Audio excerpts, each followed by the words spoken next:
നമസ്കാരം, ഞാൻ ഡോക്ടർ ഭാഗ്യ, Q&B health കെയറിലെ Ayurveda ഡോക്ടറാണ്.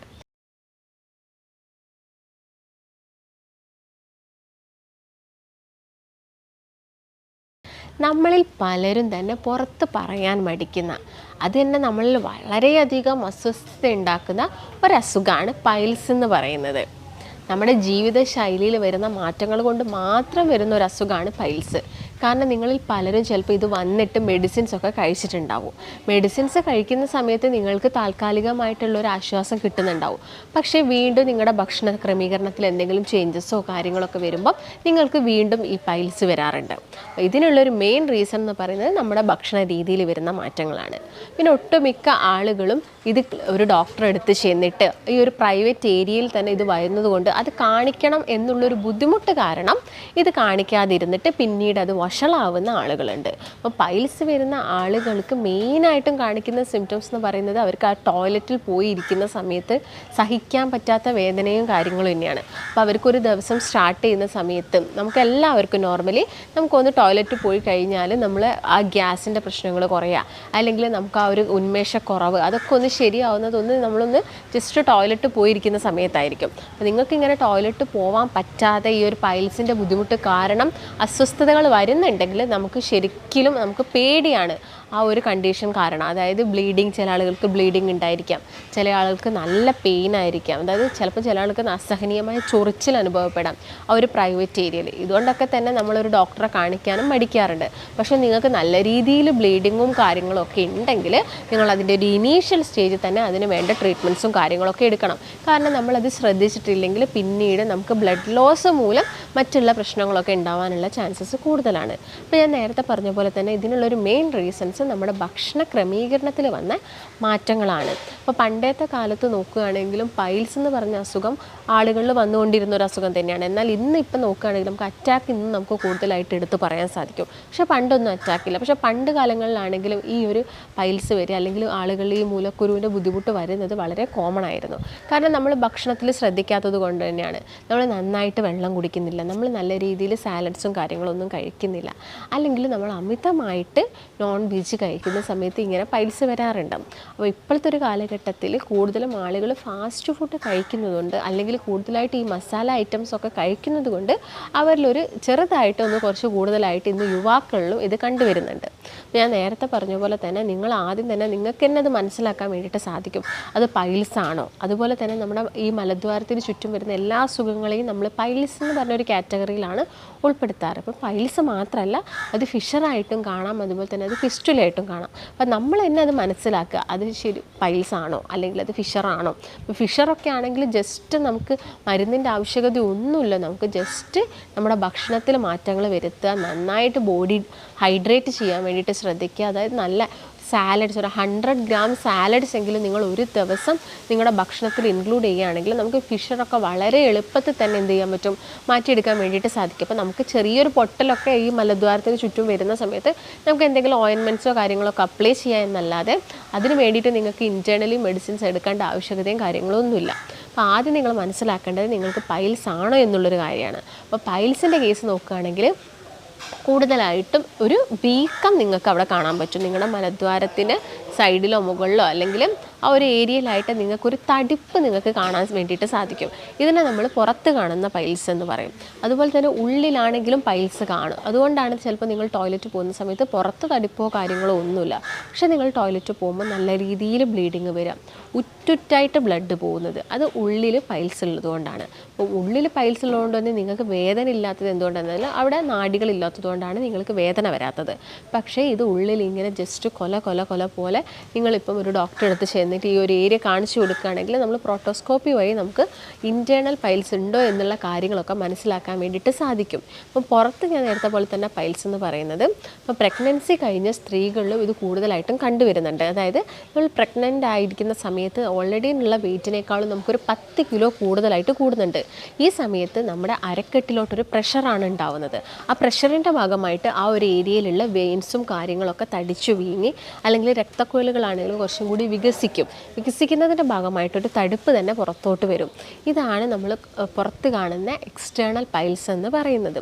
നോർമലി പ്രഗ്നൻ്റ് ആയിരിക്കുന്ന സമയത്ത് നമ്മുടെ ബോഡിയിൽ നിന്നും ഒരുപാട് ന്യൂട്രീഷൻസും അതുപോലെ തന്നെ ജലാംശമൊക്കെ നമ്മുടെ ഗർഭപാത്രത്തിലോട്ട് പോകുന്നുണ്ട്, കുഞ്ഞിന് വേണ്ടിയിട്ട് പോകുന്നുണ്ട്. അപ്പോൾ നമ്മുടെ ബോഡി ഡീഹൈഡ്രേറ്റ് ചെയ്യാൻ വേണ്ടിയിട്ട് നന്നായിട്ട് വെള്ളം കുടിക്കുക, അതുപോലെ തന്നെ സാലഡ്സ് നന്നായിട്ട് കഴിക്കുക, നല്ല ന്യൂട്രീഷ്യസ് ഫുഡും കാര്യങ്ങളൊക്കെ എടുക്കാൻ വേണ്ടി നോക്കുക. ആ ഒരു സമയങ്ങളിൽ കൂടുതലും ഇത് ആളുകളിൽ ഉണ്ടാക്കുന്നത് ആദ്യത്തെ ഒരു 3 മാസങ്ങളിലാണ്. അപ്പോൾ ആ സമയത്ത് നിങ്ങൾ എന്ത് ചെയ്യാം, കൂടുതലായിട്ടും പച്ചക്കറികളിൽ കോൺസെൻട്രേറ്റ് ചെയ്യുക, അല്ലെങ്കിൽ ഇലക്കറികൾ നന്നായിട്ട് കോൺസെൻട്രേറ്റ് ചെയ്യുക. ഈ ഒരു സമയത്ത് നിങ്ങൾക്ക് HB ലോ ആയി പോകാനൊക്കെ ഉള്ള ചാൻസസ് കൂടുതലാണ്. ക്ഷീണം കൂടുതൽ, ഛർദി കൂടുതലൊക്കെ ഈ ഒരു ഫസ്റ്റ് ഇനീഷ്യൽ 3 months ആണ്. അപ്പോൾ ആ ഒരു സമയത്ത് നിങ്ങൾ എന്ത് ചെയ്യണം, HB കൂട്ടേണ്ട രീതിയിലുള്ള ഭക്ഷണങ്ങൾ കഴിക്കാൻ വേണ്ടി നോക്കണം.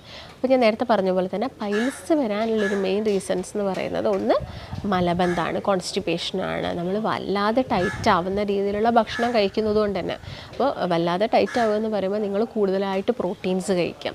പ്രോട്ടീൻസ് ഒരു പരിധിയിൽ കൂടിയാൽ നമ്മുടെ മലം കൂടുതലായിട്ട് ടൈറ്റ് ആവും. അതായത് ചിക്കൻ കൂടുതലായിട്ട് കഴിക്കുക, അല്ലെങ്കിൽ റെഡ് മീറ്റ്സ് കൂടുതലായിട്ട് കഴിക്കുക, മുട്ട ഒരുപാട് എണ്ണം കഴിക്കുന്നത്, ഒരു മുട്ട അല്ലെങ്കിൽ 2 മുട്ട നമുക്കൊരു ദിവസം കഴിക്കുന്നത് കൊണ്ടൊന്നും യാതൊരു പ്രശ്നങ്ങളും ഇല്ല. പക്ഷേ ഒരു 2 മുട്ടയിൽ കൂടുതലായിട്ട് കഴിക്കുക, അല്ലെങ്കിൽ ചിക്കൻ കൂടുതലായിട്ട് എടുക്കുന്ന സമയത്തൊക്കെ നമുക്ക് പെട്ടെന്ന് നമ്മുടെ കോൺസ്റ്റിപ്പേഷൻ എന്ന് പറഞ്ഞൊരു കണ്ടീഷൻസ് വരാൻ ചാൻസസ് ഉണ്ട്. വെള്ളം കൂടി കുറയുന്ന സമയത്ത് കോൺസ്റ്റിപ്പേഷൻ വരാം. അതുപോലെ തന്നെ ഞാൻ നേരത്തെ പറഞ്ഞ പോലെ സാലഡ്സിൽ നിങ്ങൾ ഒനിയനും കുക്കുംബറും ഒക്കെ നിങ്ങളുടെ ഭക്ഷണത്തിൽ എന്താണെങ്കിലും ഇൻക്ലൂഡ് ചെയ്യാൻ വേണ്ടിയിട്ട് ശ്രദ്ധിക്കുക. കാരണം ഒനിയൻസ് കുക്കുംബറിലൊക്കെ വാട്ടർ ഉണ്ട്, അതായത് ജലാംശം കൂടുതലാണ്. അത് നമ്മുടെ വയറ്റിലെത്തുന്ന സമയത്ത് തന്നെ കൂടുതലായിട്ടും ഈ മലം ഫോം ചെയ്യുമ്പം അതിൻ്റെ കൂടെ കൂടുതലായിട്ടും വെള്ളം കൂടി ഉൾപ്പെടും. അതുകൊണ്ട് അത് കുറച്ചും കൂടി സോഫ്റ്റായിട്ട് പോകാൻ വേണ്ടിയിട്ട് സഹായിക്കും. അതുപോലെ തന്നെ നിങ്ങൾ പച്ചക്കറികളും ഇലക്കറികളും നന്നായിട്ട് കഴിക്കുക. മുരിങ്ങ, ചീരേൻ്റെ ഇലയൊക്കെ നന്നായിട്ട് എടുക്കാൻ വേണ്ടിയിട്ട് നോക്കുക. അതുപോലെ തന്നെ വളരെ കോമൺ ആയിട്ട് നമുക്ക് ഈ തകരയുടെ ഇലയൊക്കെ കിട്ടും. നമ്മുടെ ഈ നമ്മുടെ ഈ കനാൽ ഏരിയകളിലൊക്കെ വളരെ ചെറിയൊരു ചെടിയുണ്ട്. അതൊക്കെ നിങ്ങൾ ഉപ്പേരിയൊക്കെ വെച്ചിട്ട് കഴിക്കാൻ വേണ്ടിയിട്ട് നോക്കുക. അതുപോലെ തന്നെ നിങ്ങൾ ശ്രദ്ധിക്കുന്ന ഒരു കാര്യം എന്ന് വെച്ചാൽ, ഇങ്ങനെ നമുക്ക് മലബന്ധം ഉണ്ടാകുമ്പോൾ നമുക്ക് നല്ല രീതിയിൽ ഗ്യാസിൻ്റെ പ്രശ്നങ്ങളുണ്ടാവും. കോൺസ്റ്റിപ്പേഷൻ വരുന്ന സമയത്ത് ഡെയിലി നിങ്ങൾ ടോയ്ലറ്റ് പോകുന്നില്ലെങ്കിൽ നമുക്ക് ഗ്യാസ് വല്ലാതെ തങ്ങിക്കിടന്നിട്ടുള്ള പ്രശ്നങ്ങളുണ്ടാവും. ആ ഒരു സമയത്തൊക്കെ നമ്മൾ കുക്കുംബർ ജ്യൂസാക്കുക, ജസ്റ്റ് ഒന്ന് ക്രഷ് ചെയ്തിട്ട് കുറച്ച് വെള്ളം ഉപയോഗിച്ചിട്ട് വേണമെങ്കിൽ ഒരു നുള്ളു ഉപ്പ് ആഡ് ചെയ്യാം, പഞ്ചസാര മാക്സിമം കുറയ്ക്കുക. അത് ആഡ് ചെയ്തിട്ട് നിങ്ങളൊരു കുക്കുംബർ ജ്യൂസൊക്കെ കഴിക്കുന്നത് നമുക്ക് ഗ്യാസിൻ്റെ പ്രശ്നം കുറയ്ക്കാനും മലബന്ധം കുറയ്ക്കാനും ഹെൽപ്പ് ചെയ്യും. ഇത് നമ്മുടെ പൈൽസ് ക്ലിയർ ചെയ്യാൻ വേണ്ടിയിട്ട് സഹായിക്കും. അതുപോലെ തന്നെ നമുക്ക് കുറച്ചും കൂടി നമ്മുടെ വയറ് ലൂസാക്കുന്ന ഒരു ഭക്ഷണമാണ് മധുരക്കിഴങ്ങ് എന്ന് പറയുന്നത്. മധുരക്കിഴങ്ങ് നിങ്ങൾ ഒരു നേരത്തെ ഭക്ഷണമായിട്ട് കഴിക്കുക. അതുപോലെ തന്നെ നിങ്ങൾ പച്ചക്കറികളായിട്ടുള്ള വെണ്ടയ്ക്ക, അതുപോലെ വഴുതനങ്ങ, ഇതൊക്കെ നിങ്ങളെ ഭക്ഷണത്തിൽ മാക്സിമം ഇൻക്ലൂഡ് ചെയ്യാൻ വേണ്ടിയിട്ട് ശ്രദ്ധിക്കുക. പിന്നെ ഡ്രൈഡ് ആയിട്ടുള്ള ഇതൊക്കെ കാര്യങ്ങളൊക്കെ ഒഴിവാക്കുക. ഫ്രൈഡ് എന്നൊക്കെ പറയുന്ന സമയത്ത്, അല്ലെങ്കിൽ ഡ്രൈഡ് എന്ന് പറയുന്ന സമയത്ത്, എക്സാമ്പിൾ ഞാൻ പറയുന്നത് ഈ അൽഫാം പോലെയുള്ള ചിക്കൻ, നിങ്ങളിപ്പോൾ ചിക്കൻ കറി വെച്ച് കഴിച്ചോളൂ, അതിൽ കുറച്ച് മല്ലി കുറയ്ക്കുക, അതുപോലെ തന്നെ മുളക് കുറയ്ക്കുന്നതുകൊണ്ടൊന്നും കുഴപ്പമില്ല. അതുപോലെ തന്നെ മല്ലീൻ്റെ കേസ് നോക്കുകയാണെങ്കിൽ നിങ്ങൾ പച്ച മല്ലി നിങ്ങൾക്ക് അരച്ചിട്ട് കറിയിൽ ആഡ് ചെയ്യുക. പക്ഷേ നിങ്ങളത് ഉണക്കി കഴിയുന്ന സമയത്ത് അത് നിങ്ങൾക്ക് പൈൽസ് വരാനുള്ള ചാൻസസ് കൂട്ടും. അപ്പോൾ ആ കാര്യങ്ങളൊക്കെ നിങ്ങൾ പ്രത്യേകം ശ്രദ്ധിക്കുക. അതുപോലെ തന്നെ ബീൻസ് എന്ന് പറയുന്നത് നല്ല ഫൈബർ റിച്ച് ആയിട്ടുള്ള, അല്ലെങ്കിൽ ക്രൂസിഫറസ് ഫാമിലിയിൽ വരുന്ന ഈ കോളിഫ്ലവർ, ഇങ്ങനെയുള്ള ഫുഡുകളൊക്കെ, ക്യാബേജ്, ഇതൊക്കെ നമ്മുടെ ഭക്ഷണത്തിൽ ഇൻക്ലൂഡ് ചെയ്യുകയാണെങ്കിൽ ഫൈബേഴ്സ് നമുക്ക് കൂടുതലായിട്ട് കിട്ടും. ഫൈബേഴ്സ് കിട്ടുമ്പോൾ നമുക്ക് നല്ലൊരു ശോധന ഈസി ആയിട്ട് നടക്കും. അപ്പോൾ ഇത് നമുക്ക് ഈ ഒരു ഗ്രോത്ത് പുറത്തോട്ട് വരുന്നതും, അതുപോലെ തന്നെ ബ്ലീഡിങ്, നമ്മൾ കൂടുതലായിട്ട് പ്രഷർ ചെയ്യുന്ന സമയത്ത് രക്തക്കുഴൽ പൊട്ടുന്നതുകൊണ്ടാണ് ഈ ബ്ലീഡിങ് വരുന്നത്. അപ്പോൾ ഈ പ്രഷർ കുറയ്ക്കുക എന്ന് പറയുന്ന സമയത്ത് ഇങ്ങനെയുള്ള ഭക്ഷണങ്ങൾ നമ്മൾ മാക്സിമം നമ്മുടെ ഫുഡിൽ ഇൻക്ലൂഡ് ചെയ്യുന്ന സമയത്ത് തന്നെ നമുക്ക് ഈ ഒരു പ്രശ്നം പരിഹരിക്കാൻ വേണ്ടിയിട്ട് സാധിക്കും. അതുപോലെ തന്നെ നിങ്ങൾ ചോക്ലേറ്റൊക്കെ കുട്ടികളുടെ കേസ് നോക്കുകയാണെങ്കിൽ അവർക്ക് ഇടയ്ക്കിടയ്ക്ക് വയറുറയ്ക്കുന്നത് അമിതമായിട്ട് നിങ്ങൾ കൊടുക്കുന്ന ചോക്ലേറ്റ്സ്, അല്ലെങ്കിൽ അമിതമായിട്ട് നിങ്ങൾ കൊടുക്കുന്ന ബിസ്ക്കറ്റ്സൊക്കെയാണ്. ബിസ്ക്കറ്റൊക്കെ കൂടുതൽ ഉണ്ടാക്കിയിരിക്കുന്നത് മൈദ കൊണ്ടാണ്. അപ്പോൾ മൈദ നമ്മുടെ വയറ് കൂടുതലായിട്ടും ടൈറ്റ് ആക്കാനാണ് കാരണമാകുന്നത്. അപ്പം അങ്ങനെയുള്ള ഭക്ഷണങ്ങളൊക്കെ നിങ്ങൾ മാക്സിമം എന്ത് ചെയ്യാം, കുറയ്ക്കാൻ വേണ്ടിയിട്ട് നോക്കുക. പിന്നെ നിങ്ങൾ ചേന, ചേമ്പ്, മധുരക്കിഴങ്ങ്, ഇതൊക്കെ എല്ലാ ദിവസവും നിങ്ങൾ ഇങ്ങനെയുള്ള ബുദ്ധിമുട്ടുള്ള പൈൽസ് പോലുള്ള പ്രശ്നങ്ങളുള്ള ആളുകളാണെങ്കിൽ ഇങ്ങനെയുള്ള പച്ചക്കറികൾ നിങ്ങളെ ഭക്ഷണത്തിൽ ഇൻക്ലൂഡ് ചെയ്യാൻ വേണ്ടിയിട്ട് ശ്രദ്ധിക്കുക. പ്രോബയോട്ടിക്സ് ആയ മോര്, തൈര്, ഇത് നിങ്ങളെ ഭക്ഷണത്തിൽ മാക്സിമം ഇൻക്ലൂഡ് ചെയ്യുകയാണെങ്കിൽ നമുക്ക് ഈ പ്രശ്നങ്ങളൊക്കെ കംപ്ലീറ്റ് ആയിട്ട് കുറച്ചുകൊണ്ട് വരാൻ വേണ്ടിയിട്ട് സാധിക്കും. അതിന് പകരം നിങ്ങളിപ്പോൾ ആ ഒരു സമയത്ത് നിങ്ങൾക്ക് വേദന വന്നിട്ട് ചിലപ്പോൾ നിങ്ങൾ മെഡിക്കേഷൻസ് എടുത്തിട്ടുണ്ടാവും. മെഡിക്കേഷൻസ് എടുത്തു കഴിഞ്ഞാൽ നിങ്ങൾ മരുന്ന് എപ്പോഴാണോ സ്റ്റോപ്പ് ചെയ്യുന്നത് ആ സമയത്ത് ഈ ഒരു പ്രശ്നം വീണ്ടും വരാനുള്ള ചാൻസസ് ഉണ്ട്. അപ്പോൾ എപ്പോഴും നമ്മുടെ ഭക്ഷണം കറക്റ്റായിട്ടുള്ളൊരു രീതിയിൽ നിങ്ങൾ ഫോളോ ചെയ്ത് പോവുകയാണെങ്കിൽ നമുക്ക് ഈ ഒരു ജീവിതശൈലി, ഈ ഒരു പ്രശ്നം എന്ന് പറയുന്നത് മെയിനായിട്ടും ജീവിതശൈലിയിൽ വരുന്നതുകൊണ്ട് തന്നെ ആ ഒരു പ്രശ്നം നമുക്ക് പരിഹരിക്കാൻ വേണ്ടിയിട്ട് സാധിക്കും. പിന്നെ ഇപ്പം നിങ്ങൾക്ക് പൈൽസ് ഉള്ള ആളുകൾക്ക് വളരെയധികം ബുദ്ധിമുട്ട് പറയുന്നതാണ് അവർക്ക് ആ ഒരു പ്രൈവറ്റ് ഏരിയയിൽ വരുന്നൊരു ചൊറിച്ചിൽ എന്ന് പറയുന്നത്. ഭയങ്കര ഇച്ചിങ് ആയിട്ട് വരും.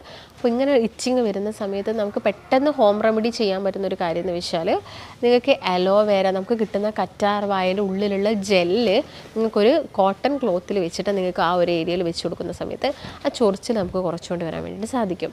അതുപോലെ തന്നെ നിങ്ങൾക്ക് ആ ഒരു ഏരിയയിൽ കുറച്ചൊരു ബേസിൽ ഉപ്പ് ആഡ് ചെയ്തിട്ട് വെള്ളത്തിൽ നിങ്ങൾ ഇരിക്കുകയാണെങ്കിൽ നമുക്ക് ആ ഒരു ഏരിയയിൽ വരുന്ന ചൊറിച്ചിൽ കുറയ്ക്കാൻ വേണ്ടിയിട്ട് സാധിക്കും. അതുപോലെ തന്നെ നല്ല ബേണിംഗ് സെൻസേഷൻ ഉള്ള, അതായത് നല്ല പുകച്ചിലാണ് നിങ്ങൾക്ക് വരുന്നതെങ്കിൽ നമുക്കൊരു ഐസ് ക്യൂബ് ജസ്റ്റ് ഒരു കോട്ടണിൽ പൊതിച്ച് ആ ഒരു ഏരിയയിൽ വെക്കുന്നത് ഇങ്ങനെയുള്ള ബേണിംഗ് സെൻസേഷൻ കുറയ്ക്കാൻ വേണ്ടിയിട്ട് സഹായിക്കും. അതുപോലെ തന്നെ നിങ്ങൾ ഫൈബേഴ്സ് കൂടുതലുള്ള, അഥവാ നാരുകൾ കൂടുതലുള്ള ഫ്രൂട്ട്സ് കഴിക്കുക. അത് കൂടുതലായിട്ട് അടങ്ങിയിരിക്കുന്നത് മുന്തിരിയിൽ നാരുകൾ കൂടുതലാണ്. അതുപോലെ തന്നെ ആപ്പിൾ നന്നായിട്ട് കഴിക്കാൻ വേണ്ടി നോക്കുക.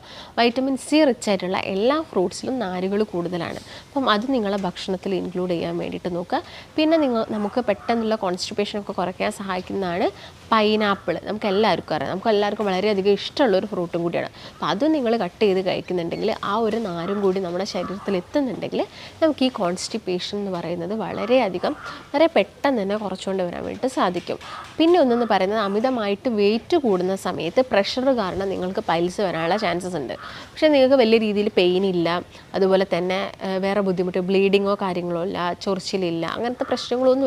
പക്ഷെ ഒരു തടിപ്പ് വല്ലാതെ നിൽക്കുന്നുണ്ട്. ഇതെന്ന് പറയുന്നത് ഉള്ളിലുള്ള രക്തക്കൊഴലുകൾ പെട്ടെന്ന് വികസിച്ചിട്ട് വെയിറ്റ് കൂടുന്നതുകൊണ്ട് താഴോട്ട് വരുന്നതാണ്. അപ്പോൾ നമുക്ക് ചെയ്യാൻ പറ്റുന്ന ഒരു കാര്യം എന്ന് വെച്ചാൽ ഓൾറെഡി താഴോട്ട് വന്നിട്ടുണ്ടെങ്കിൽ നമുക്കതൊന്നും ചെയ്യാൻ പറ്റത്തില്ല. പക്ഷെ അത് വരാതിരിക്കാൻ വേണ്ടിയിട്ട് നിങ്ങൾ മാക്സിമം നിങ്ങളുടെ വെയിറ്റൊക്കെ കുറയ്ക്കാൻ വേണ്ടിയിട്ട് നോക്കുക. അതുതന്നെ കണ്ടിന്യൂസ് ആയിട്ട് മെഡിസിൻസ് എടുക്കുന്ന സമയത്ത് നമുക്ക് വയറുറയ്ക്കാനുള്ള ചാൻസസ് ഉണ്ട്. ആ ഒരു സമയത്ത് നിങ്ങൾ ഭക്ഷണത്തിൽ അതുപോലെ തന്നെ വെജിറ്റബിൾസും സാലഡ്സും എല്ലാം നന്നായിട്ട് ഇൻക്ലൂഡ് ചെയ്ത് കഴിക്കുന്ന സമയത്ത് നമുക്ക് ആ ഒരു പ്രശ്നം കുറച്ചുകൊണ്ട് വരാൻ വേണ്ടിയിട്ട് സാധിക്കും. പിന്നെ നമ്മൾ മുളകിന് പകരമൊക്കെ ആണെങ്കിൽ പച്ചമുളക് നിങ്ങളുടെ ഭക്ഷണത്തിൽ ഇൻക്ലൂഡ് ചെയ്യുക. അല്ലെങ്കിൽ കുരുമുളകാണെങ്കിൽ നിങ്ങൾ അതിൻ്റെ പുറം വശത്തുള്ള കറുത്തൊരു തൊലി കളഞ്ഞതിന് ശേഷം കുരുമുളക് യൂസ് ചെയ്യാൻ വേണ്ടിയിട്ട് പ്രത്യേകം ശ്രദ്ധിക്കാം. ഈ കാര്യങ്ങളൊക്കെ ശ്രദ്ധിക്കുന്ന സമയത്ത് തന്നെ നമുക്ക് ഈ പൈൽസിൻ്റെ അസ്വസ്ഥതകളും കാര്യങ്ങളൊക്കെ കുറച്ചുകൊണ്ട് വരാൻ വേണ്ടിയിട്ട് സാധിക്കും.